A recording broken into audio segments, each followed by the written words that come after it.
Hey everyone, TimaeuSS here. Welcome to another Etheria Restart video, and today we've got the confirmation for the Blessings Galore announcement. Yes, this is the X2 event that will happen this weekend.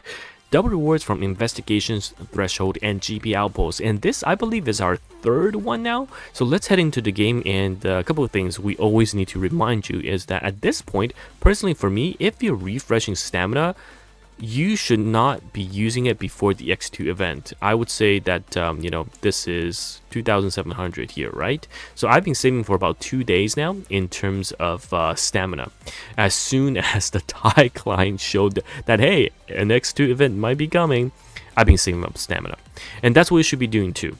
And essentially allows you to get double value. You forgo the natural stamina gain and allows you to get double value during the X2 event, which I think is pretty good and is worth it if you are refreshing. Now, if you're not max refreshing stamina every day, this doesn't matter that much. Just save your pots and use the pots for the X2 event. Now, a couple of things. The X2 event still does not apply to the shell drops, so it's only modules, Animus, EXP, and the GP Outposts, right? And if we take a look at these, the modules are 100% the ones I recommend. And most of the time, I'd say if you go into Doki Doki and then some Aurora, you cannot go wrong, because these two are very, very good. Even your support should be on speed gear, as well as turret cycling is going to be important. And then Aurora has one of the best gear at the moment. Bloodbath is so damn strong, especially after the revelation nerfs, right? So Doki Doki Aurora is where you should be most of the time.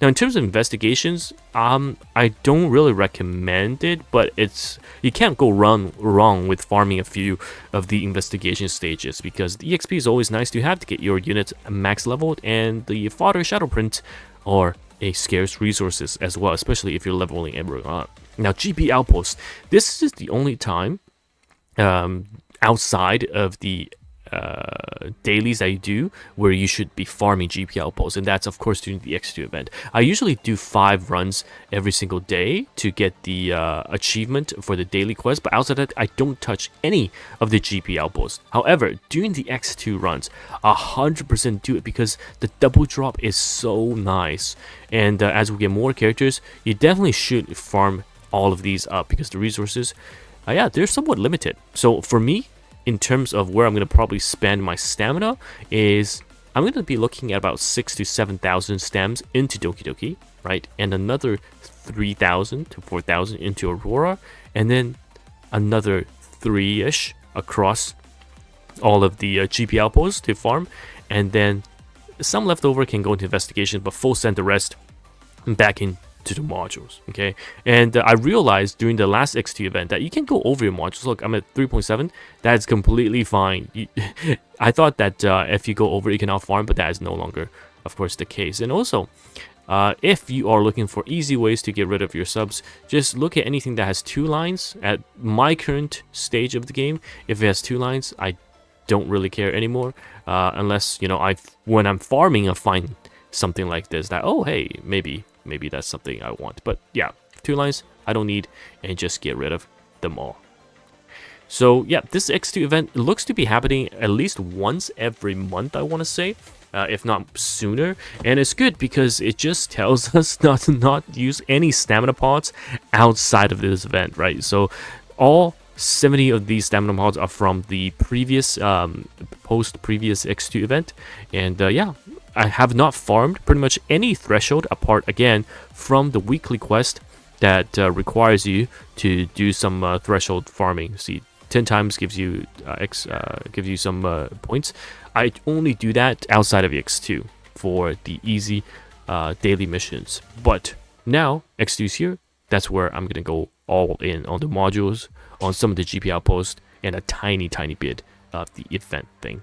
And let me know thoughts if you do like how the ways things are. Essentially, we have X2 event every couple of weeks, and then that essentially locks your stamina out of that, and then during the outside of the X2 event, you'll just be doing shell drops. It simplifies the thing for me, because I don't really need to think, oh, what do I need? It's more, oh, X2 events here, let's farm the things I don't farm regularly, right? Because shells, you're always improving it.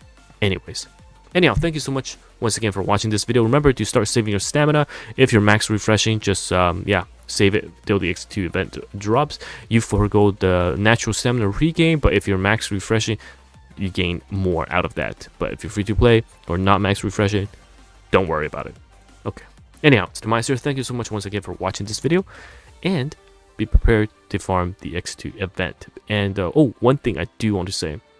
Right now, it's even easier to farm X2 when compared to before, because they've revamped, and I made a video on the rankings team, right? Just copy these, you have the stats as well, and it's so much easier to take a look at what teams should be run, and how to speed run it or run a super safe comp. It's all there, the information, the stats, and even the replay images, so that you can just follow that along. So yeah, kudos. I hope one day we can have a copy function where we literally can just copy the teams they use, and it will equip gear close to what we have, and that would be really awesome.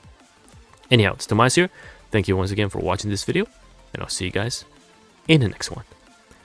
Goodbye now.